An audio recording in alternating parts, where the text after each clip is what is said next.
Story, Creepy Whispers. Author, Flaky Porcupine. A small Amish family once lived in the outskirts of the town, enclosed from the temptation of technology around them as they kept to themselves and themselves only.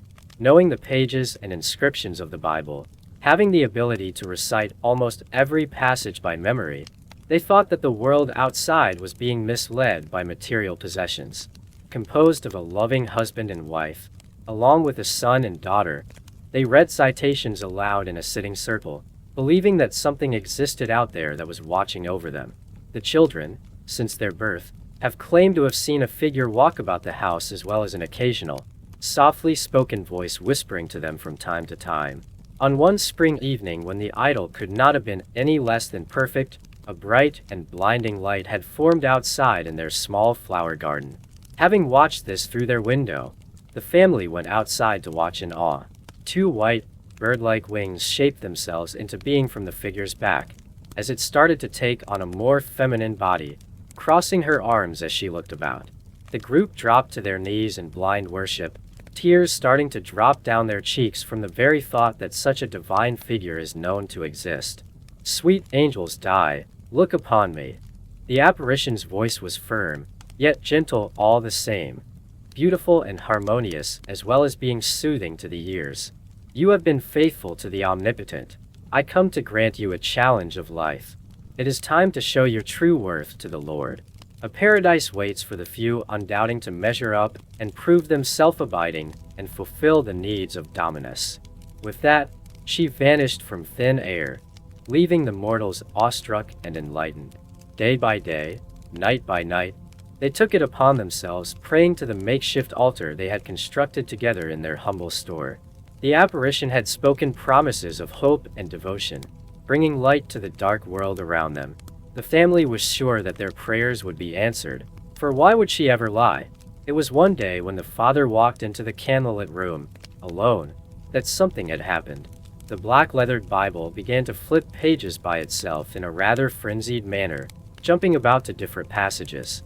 The book duly ceased when he was within short distance from it, making him hesitate before picking it up into his shaking arms. The pages had been stained with dried crimson, a flask of red ink having been left beside where the Holy Writ previously lain. A singular, specific line had been underlined, the ink having been allowed to bleed onto the page haphazardly. With care, he read it out loud. "And the daughter of any priest, if she profanes herself by playing the whore, she profanes her father. She shall be burnt with fire." The father gingerly placed the tome back on the altar stand, staring into the open book as he rereads the line over, until a voice rose inside of his head. It spoke in two different tones, one lightly while the other seemed to have more sinister intent, but he recognized it as the same voice nonetheless, despite the conflicting personalities. "An unbeliever among your flock. Your scrupling daughter is against us," the first one spoke. "The filthy child, I order you to punish that whoring freak and make her bleed." The other interrupted, its words hissing into his mind like an insidious serpent as they conspired together. Closing the book carefully, he sets the ruined testament back on the pillar. His hands were shaking, as he did not know whether he was being challenged by His Holiness to meet his demands as the angel had said, or if he was simply going mad. His decision was made fairly quickly as he heard the door open behind him. He yanked his approaching daughter by the arm as he forced her outside. He shoved her against the filthy wall of the store with a leather whip in his hand. Lash by lash, the still air was interrupted by both yelps and the whip cracking with each strike to her back without mercy. Dark spots of blood began to show up on her clothing as it broke through skin as it pours down her back and legs, and soon she could not remain standing as she embraced the ground below. Using this as time, the father picked up an axe which was laying against the wall, aiming towards her legs.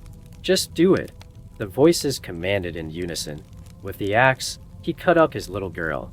Her screams dwindled down after the second limb had been mercilessly severed from her body, growing limp rather quickly not too long after.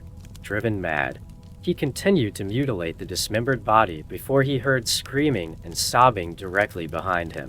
He turned around to confront his hysterical wife. Without a blink, He swung the axe to her neck as cheering was heard in his mind. The body remained standing for several seconds before falling over next to the decapitated head, as he was feeding her to the hatchet. Their son watched as blood and body parts were being thrown into the air from a window, traumatized. Under the tree closest to the house, a bright and blinding light had formed once again. The apparition. She opened her arm as the innocent son advanced towards her and held his small hand within her hand. "Free from sin, you'll come with me." She softly brought the scared boy to her, motherly resting his head against her bosom as she caressed his cheeks soothingly. Calmness soon turned to horror as the body of the beautiful angel started to slowly change form before his eyes. Her white wings became infernally dark. The soft hands soon turned to monstrous claws that began to break the weak skin as he felt a sickly warm liquid run down along his cheeks. Her brilliant face twisted, becoming ugly and grotesque and looking as if she came from the very bowels of hell itself. She brought the panicking son closer to her and, with a diabolical laughter that was as ever pleasant as nails on a chalkboard, vanished along with him. The father now stood alone in the little flower garden, too shocked to move or even react to the events that had unfolded. Somewhere in his troubled mind, he felt a sense of pride in the work that he had accomplished. He looked up to the sky as the heavens began to darken. The clouds cleared up as a gargantuan, Leviathan-like creature tore through the ethereal blue. The final lock of the gate has been opened. Thanks for watching. Please like, share, and subscribe to listen to similar stories in future.